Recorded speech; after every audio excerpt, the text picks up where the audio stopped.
I know this because I actually know a company over in Italy that is a leader in 3D printing, and some of their biggest customers right now are in the foot apparel business and footwear business, using 3D printing to make the molds to first sort of prototype it, and then moving forward. I think it's fascinating. I don't think, we all hear about how 3D printing is out there, but we're not a lot of people see it really being used to really make the process more efficient. Yes, that's right. Yeah, so that's a great example of new technology that's evolving. And again, as is sort of typical for our industry, we often see the early movers in automotive and electronics. And then it gets to a point where it's cost effective for us to adopt that. As I mentioned earlier, we have a unique challenge. I talk to my friends who are in the automotive industry or something, and I'm saying, you guys only have to make one mold, for that car. You have to make 39.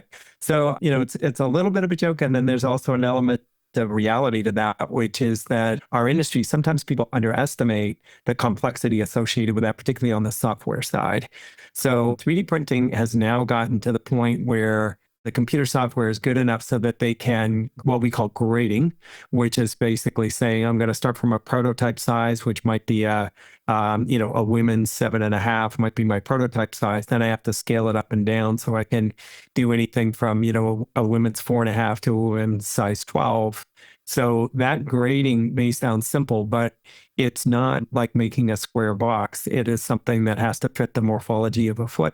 There's a little bit of art as well as science into that. And now what's happening is the technology is getting to the point where we can do that, and we can make molds really, really effectively that are going to fit great and, fit our uppers and fit the complexity of taking a last, which is the foot form that we use, and then we wrap materials around that last, and then we're attaching the soles to that. So the mold has to fit that, highly specialized upper, and it has to fit a variety of uppers. We might put a variety of designs on that mold. So yeah, we are getting to that point, and it's pretty exciting.